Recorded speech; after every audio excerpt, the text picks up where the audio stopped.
इस कार्यक्रम के प्रायोजक हैं कृषि एवं किसान कल्याण मंत्रालय, भारत सरकार। हर जोखिम से निकल कर फसल आए, सुरक्षित हो जाए, फसल बीमा से हर किसान अब आत्मनिर्भर हो जाए। संकट के समय प्रधानमंत्री फसल बीमा योजना किसानों के लिए वरदान है। अब सूखा पड़े या बाढ़ आ जाए, कोई डर नहीं। अब ओले पड़े या कीट पतंगे फसल खा जाए, कोई फिक्र नहीं, क्योंकि हमने लिया है प्रधानमंत्री फसल बीमा। बुआई से फसल कटाई तक हर जोखिम का दावा, न्यूनतम प्रीमियम पर अधिकतम भुगतान का वादा। योजना से हर साल जुड़ रहे हैं 5 करोड़ से ज्यादा किसान। अब आपकी है बारी। नजदीकी कृषि कार्यालय, सहकारी समिति, बैंक शाखा, अधिकृत बीमा कंपनी या जन सेवा केंद्र में स्वेच्छा से करा सकते हैं पंजीकरण। फसल बीमा पोर्टल या फसल बीमा ऐप द्वारा भी कराया जा सकता है पंजीकरण। प्रधानमंत्री फसल बीमा योजना, आपकी फसलों का संपूर्ण सुरक्षा कवच। कृषि एवं किसान कल्याण मंत्रालय, भारत सरकार। और श्रोताओं, अंतराल के बाद पुनः स्वागत है। और अब लिए चलते हैं आपको मनोरंजन की ओर और सुनाते हैं ये प्यारा सा लोक भजन।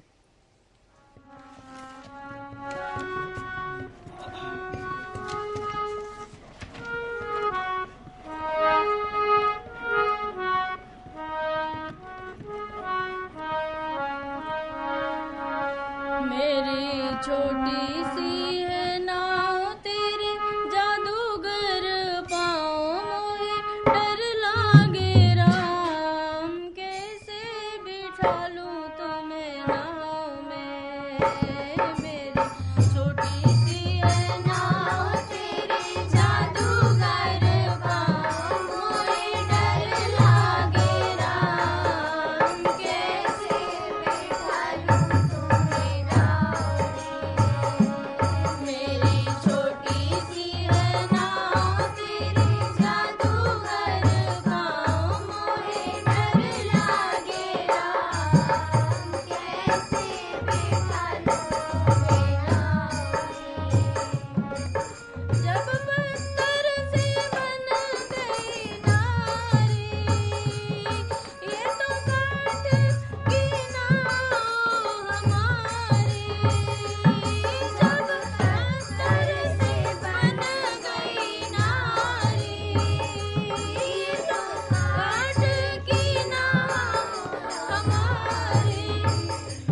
अभी आप सुन रहे थे प्रतिष्ठा भारद्वाज और सखियों की आवाज में ये प्यारा सा लोक भजन। और इसके साथ अब चलते हैं और बात करते हैं आज के मेहमान से।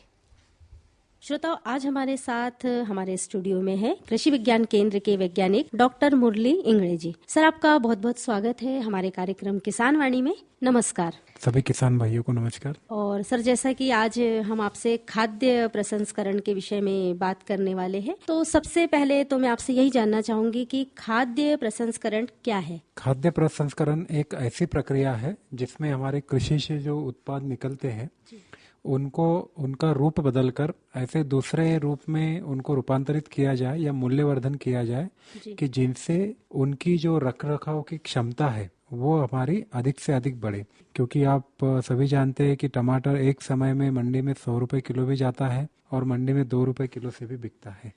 तो कहीं ना कहीं हमें ये सोचना है कि टमाटर से हम और उत्पाद कैसे बनाएं ताकि हमें अच्छा मुनाफा मिले। तो यही प्रक्रिया खाद्य प्रसंस्करण कहलाती है। जी, तो सर, जैसे मुझे यहाँ एक प्रश्न ये आता है कि जैसे कि जो खाद्य प्रसंस्करण उद्योग है ये क्या होता है और किसान भाई के साथ साथ और कोई भी इसे कर सकता है क्या? बिल्कुल। आप खाद्य प्रसंस्करण उद्योग के बारे में अगर हम बताना चाहें तो खाद्य प्रसंस्करण उद्योग कोई भी उसे शुरू कर सकता है।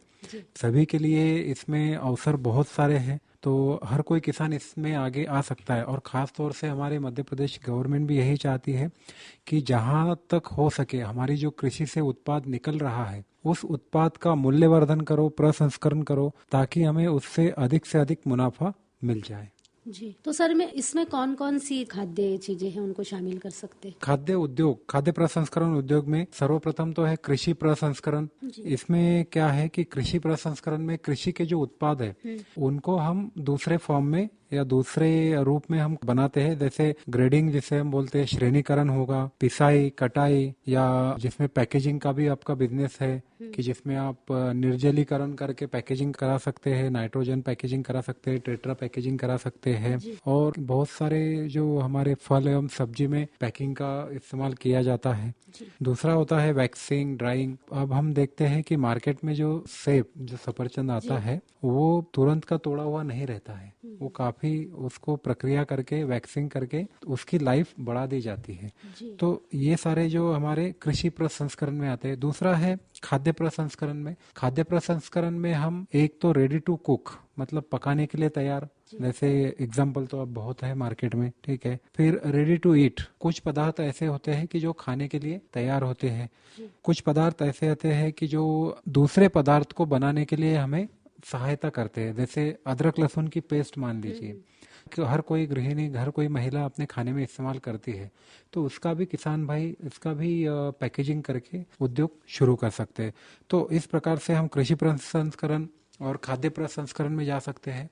दूसरी एक चीज है कि अगर हम नहीं प्रसंस्करण उद्योग शुरू कर सकते तो उसके लिए हम एक ढांचा जो बोलते हैं वो भी हम तैयार कर सकते हैं। अब ढांचा कैसे कि अपने जिले में जितना फल एवं सब्जी का उत्पादन होता है बहुत सारा उसमें जो 1-2 दिन में खराब हो जाता है, तो हमारे पास अगर पर्याप्त मात्रा में कूल चेम्बर अगर रहे, जो ठंडी जो शीत गृह रहते हैं कि जिसमें हम हमारे कृषि के उत्पाद रख सकते हैं, तो शीत गृह का चैनल हम कर सकते हैं।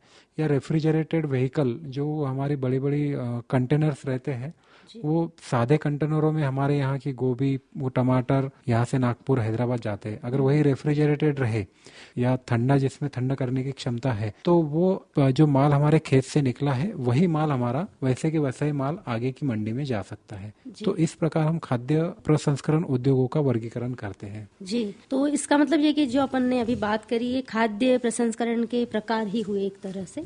जी, और सर, मैं आपसे यहाँ ये जानना चाहूंगी कि जो खाद्य प्रसंस्करण उद्योग है इसके लिए क्या हमारे मध्य प्रदेश में खासतौर पर कोई सहायताएं उपलब्ध है? हाँ बिल्कुल। खाद्य प्रसंस्करण उद्योग शुरू करने के लिए हमारी मध्य प्रदेश सरकार और यहाँ तक कि भारत सरकार भी बहुत सारी सब्सिडी दे रही है। आपने किसान भाइयों ने PMFME का नाम सुना होगा, जो प्रधानमंत्री उद्योग उन्नयन योजना है। इसके तहत लगभग 35% तक की सब्सिडी, लगभग 10 लाख तक की सब्सिडी का प्रावधान दिया गया है। और और भी बहुत सारी योजना है, तो उन योजनाओं का हमारे किसान भाई निश्चित ही लाभ ले सकते हैं। जी। और सर मैं आपसे यहाँ जानना चाहूंगी, हमारे किसान भाई या कोई यह उद्योग यदि शुरू करना चाहता है तो मैं पूर्ण प्रोसेस जानना चाहूंगी कि किस तरह से इसे शुरू कर सकते हैं और फिर किस तरह से इसमें एक लाभ कमा सकते हैं। बिल्कुल, जो भी किसान भाई खाद्य प्रसंस्करण उद्योग शुरू करना चाहते हैं, उससे पहले मैडम मैं इसमें आने वाली जो समस्याएं हैं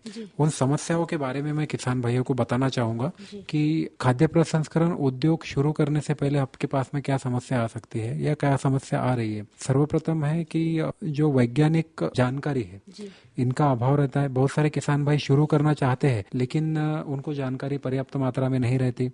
दूसरी चीज ये रहती है कि अगर उद्योग शुरू करना है तो पैसा कहाँ से आएगा, क्या कोई हमें लोन दे सकता है, इसकी जानकारी नहीं रहती। हालांकि जो अभी बैंकों ने जो प्रधानमंत्री सूक्ष्म उद्योग उन्नयन योजना के अंतर्गत सभी बैंकों को लोन देने के निर्देश दिए गए हैं। तीसरी चीज आती है कि हम पदार्थ कौन सा डिसाइड करें कि हमें प्रसंस्करण उद्योग शुरू करना है तो किस चीज का शुरू करें। चौथा उनके पास में ये आता है कि मशीनरीज कहाँ से ला सकते हैं।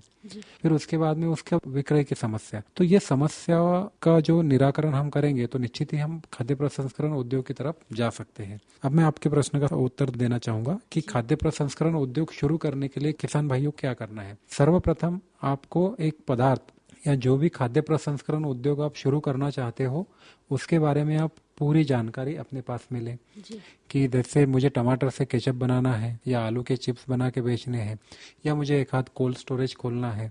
तो ये सारी जानकारी जब आपके पास में आएगी तब आपको पता चलेगा कि मैं और इसमें क्या कर सकता हूँ। जब आपने डिसाइड कर लिया, आपने तय कर लिया कि आपको अब टमाटर से केचप बनाना है, तो दूसरी स्टेप ये होती है, दूसरी पायरी, कि हमारा रॉ मटेरियल जो कच्चा माल है वो पर्याप्त कच्चा माल हमें कहाँ मिलेगा और उसी के आधार पर हमें खाद्य प्रसंस्करण उद्योग की नींव रखनी है, जगह तय करनी है कि हमें किस जगह पे हम वो लगा सकते हैं। क्योंकि अगर मान लो आपको यहाँ उद्योग लगाना है बैतूल में और अगर रॉ मटेरियल आप ला रहे हो नागपुर से, मुंबई से, तो आपका जो खाद्य प्रसंस्करण उद्योग है वो आपका घाटे में जाएगा और हमें ये नहीं करना है।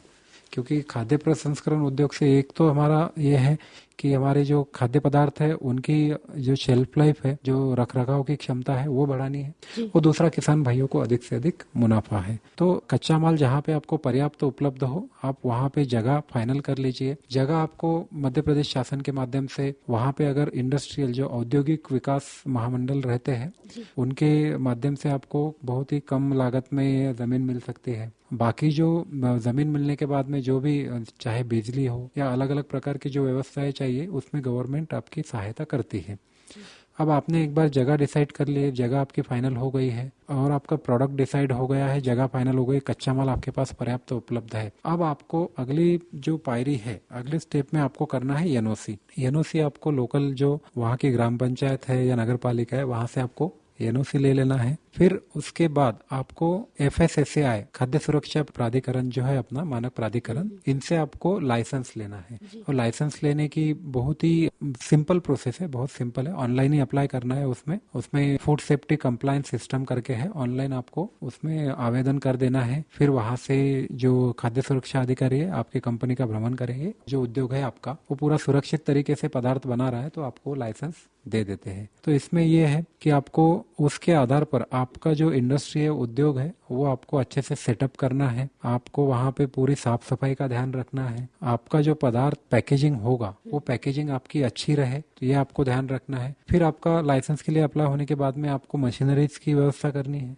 मशीनरीज की व्यवस्था होने के बाद में आप अपना उद्योग शुरू कर सकते हैं। फिर उसके बाद आपको विक्रय हेतु जो है, विक्रय के लिए आपको अपने एक चैनल डेवलप करना पड़ेगा। सर मैं यहाँ आपसे एक बात जानना चाहूंगी कि जैसे आपने बताया था कि लाइसेंस जो होता है वो जरूरी होता है, तो जैसे कोई उत्पादक जो होता है उसको इसके लिए कौन कौन से डॉक्यूमेंट्स की आवश्यकता होती है और बहुत जरूरी कौन सा डॉक्यूमेंट्स होता है? सबसे प्रमुख तो है, सभी डॉक्यूमेंट जरूरी है, क्योंकि बिना कोई डॉक्यूमेंट के अगर आपके पास जमीन का एनओसी नहीं है तो आप आगे नहीं बढ़ पाओगे, आपका आधार नहीं है तब भी आप आगे नहीं बढ़ पाओगे। तो वो प्रोसेस बहुत ही सिंपल प्रोसेस है। आपको अपना आवेदन करने के लिए आपका आधार नंबर, मोबाइल नंबर चाहिए आपको साथ में। फिर उसके बाद आप जब प्रोडक्ट डिसाइड करोगे उसके बाद में जगह का आपको एनओसी अपलोड करनी है, एनओसी दे देना है। फिर उसके बाद जो आप वहाँ पे एक स्टेप दी गई है पूरी, फिर आप एक एक टिक करते चलोगे कि प्रोडक्ट कौन सा है आपका, आपको टमाटर में जाना है, आपको मिलेट्स में जाना है। तो इस प्रकार लाइसेंस उनको दिया जाता है। तो सबसे प्रमुख यह है कि आपका मोबाइल नंबर चाहिए, आपको आपका आधार चाहिए, जमीन का आपका एनओसी चाहिए। और इसमें भी जो फीस लेते हैं गवर्नमेंट, वो आपका जो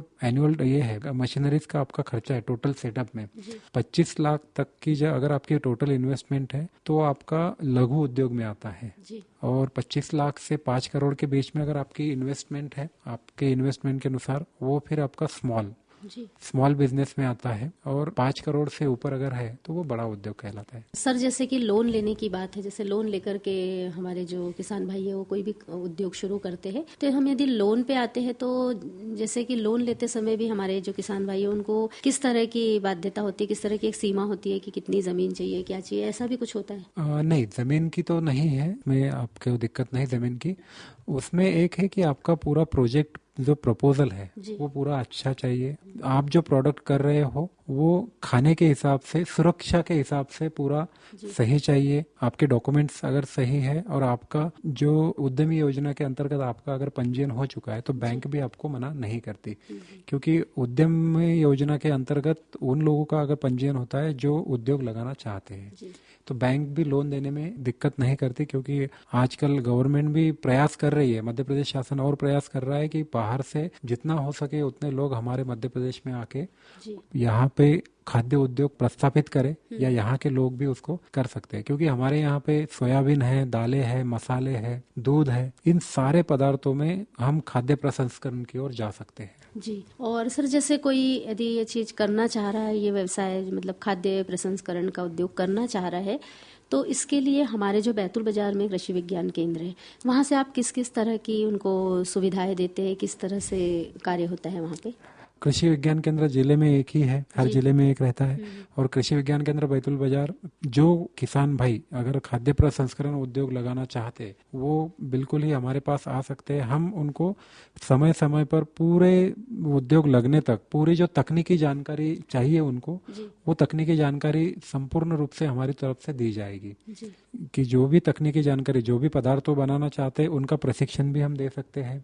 हमारे यहाँ पे मैं खुद ही PhD की है मैंने खाद्य विज्ञान में, तो मैं जो भी पदार्थ अगर किसान भाई फाइनल करते हैं उनको प्रशिक्षण भी दे सकते हैं और पूरा उद्योग उनको लगाने में सहायता भी कर सकते हैं। तकनीकी मार्गदर्शन हम पूरा प्रदान करेंगे मैडम जी। तो सर, किसी तरह से मतलब जैसे क्या शिविर वगैरह लगाए जाते हैं, तो सर उसका कुछ समय होता है, किस समय लगाते हैं या किस तरह से? कृषि विज्ञान केंद्र में किसान भाई जो कार्यालयीन समय है 10 से 6 के बीच में कभी भी आ सकते हैं। हमारे यहाँ पे हम ट्रेनिंग्स ऑर्गेनाइज करते हैं, जो बहुत सारे प्रशिक्षण रहते हैं। जो प्रशिक्षण हमें बाहरी जो हमारी ICAR है, भारतीय कृषि अनुसंधान परिषद है, उनके द्वारा जो दिए जाते हैं सर्टिफिकेट वाले, वो पेपर में हम दे देते हैं, तो उस प्रकार उनका चयन होता है। बाकी अगर किसान भाई ग्रुप बना के हमारे पास आते हैं तो एक दिन में भी उनको प्रशिक्षण दे सकते हैं। जी। यानी कुल मिला के यदि हमारे किसान भाइयों को कुछ समझना है, खेती बाड़ी से संबंधित कोई बात करनी है, तो कृषि विज्ञान केंद्र में कभी भी कार्यालय समय पे जाकर के बात कर सकते हैं। बिल्कुल मैडम जी।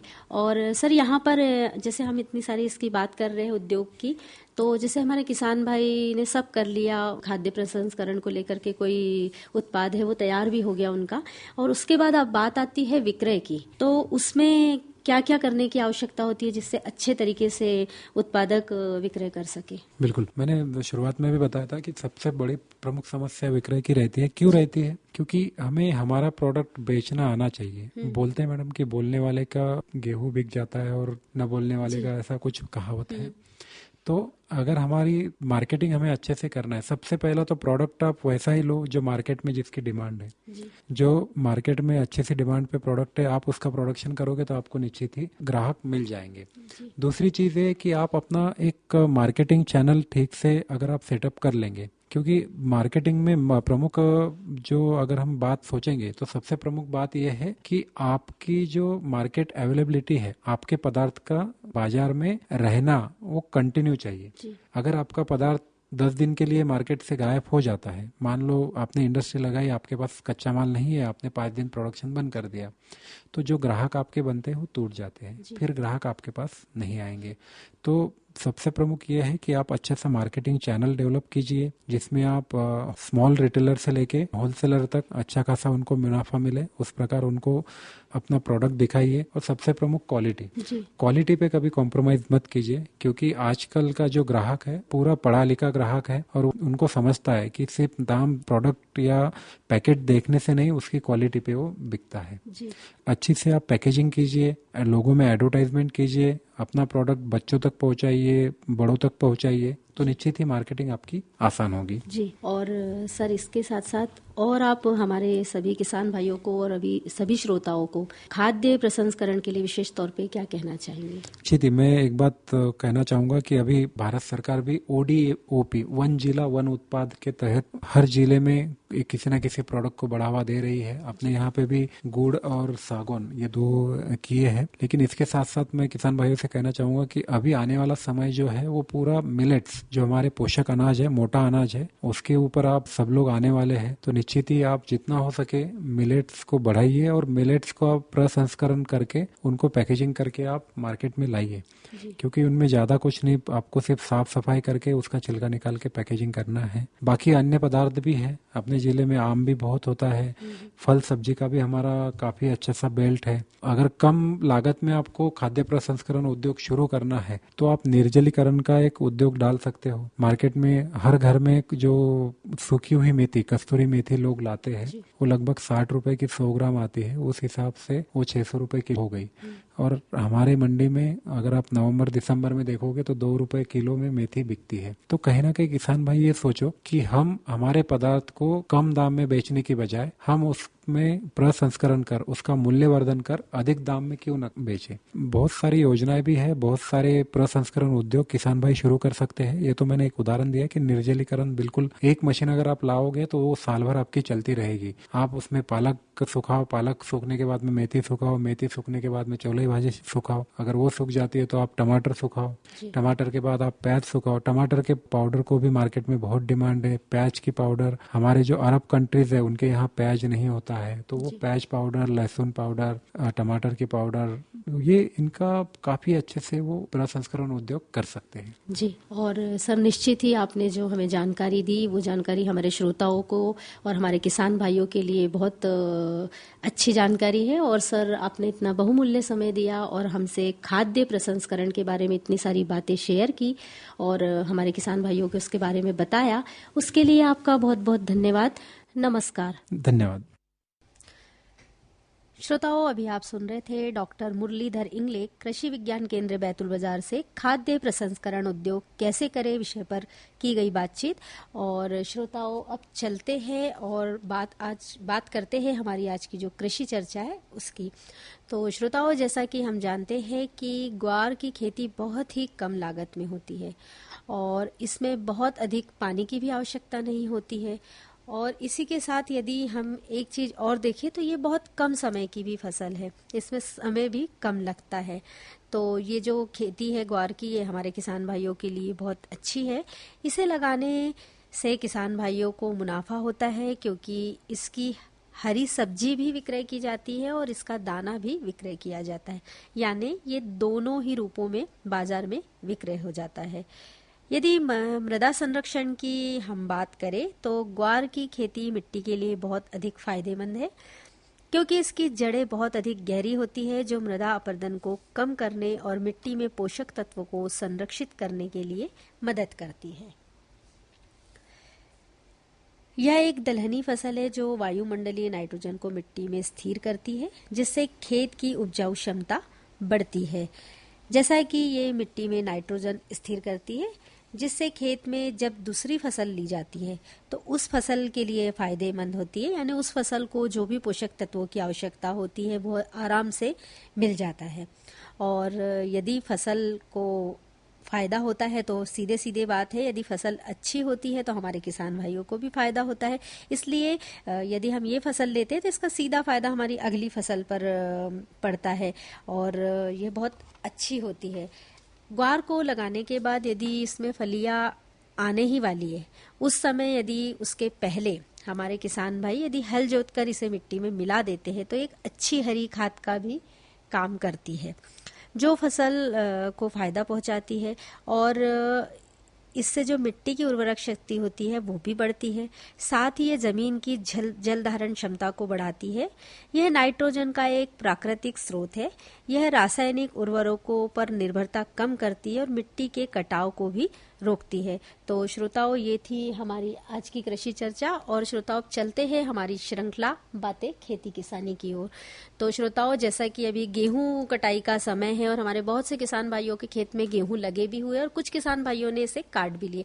तो अभी यदि हम खलिहान की व्यवस्था की बात करें तो वैसे तो हमारे किसान भाई सब जानते ही है, पर यदि खलिहान हमारे किसान भाई बना रहे हैं तो ऐसी जगह बनाना चाहिए जो खुली जगह हो। और दूसरा, जैसे मौसम का कोई भरोसा नहीं रहता है तो कभी कभी अचानक बेमौसम बारिश हो जाती है, तो उससे भी बचाने के हिसाब से खलिहान बनाना। और दूसरी ऐसी जगह पे बनाना है जहां हमें आग लगने की संभावना ना हो, जैसे कि यदि जिस जगह पे खलिहान है वहां से बिजली के तार ना गए हो, हमारा किचन जो हो उससे लगा ना हो, जो हमारे खेत के घर होता है उसका। और उसके साथ साथ धूम्रपान तो करना ही नहीं चाहिए, स्वास्थ्य के लिए अच्छा नहीं होता है। और यदि हम किसी जगह कहीं कुछ जलाते हैं तो हमें ये भी देखने की आवश्यकता है कि हमारा खलिहान कितने दूर है। तो इस तरह से यदि हम व्यवस्था करते हैं तो हमारी फसल हमें अच्छे से और सुरक्षित मिलती है। तो श्रोताओं, इसी के साथ संपन्न होता है आज का हमारा कार्यक्रम किसान वाणी के अंतर्गत हमारी बहनों का कार्यक्रम ग्राम लक्ष्मी। आज्ञा दीजिए अपनी रेडियो सखी अर्पणा को। फिर मिलेंगे। जय राम जी की, जय जवान जय किसान। अरे अरे अरे क्या कर रहा है? इधर इधर इधर हम बोल रहे हैं तेरे बीजू का। पुतला बोल रहा है? पक्षियों से तो हम खेत को बचा लेते हैं, पर इन घातक रसायनों से कैसे बचाएं? मतलब? देख बेटा, तू जो ये अंधाधुंध रसायन मिलाता है ना, मिट्टी की सेहत बिगड़ने लगी है। और जब माटी ही कमजोर पड़ जाएगी तो उपज कैसे सेहतमंद होगी? अरे पहले ऐसा नहीं था। पूछना अपने बड़े बुजुर्गों से, कैसे फसल लहलहाती थी, शुद्धता झलकती थी। हाँ, माटी भी तंदुरुस्त और लोग भी। अरे अब पहली वाली बात कहाँ? पर अब तो सभी डाले हैं। सब नहीं, आज भी लाखों जागरूक किसान परंपरागत विधि से फसल उगा रहे हैं। खर्चा कम और उपज की कीमत भी बेहतर पा रहे हैं। सच है? रे बेटे, एक्सपीरियंस से बता रहे हैं, धूप में बाल सफेद नहीं किए हैं। हाँ। ठीक है भाई, मैं भी आज से जैविक खेती शुरू करूंगा। माटी से प्रेम की परंपरा है, परंपरागत खेती। इस कार्यक्रम के प्रायोजक थे कृषि एवं किसान कल्याण मंत्रालय, भारत सरकार।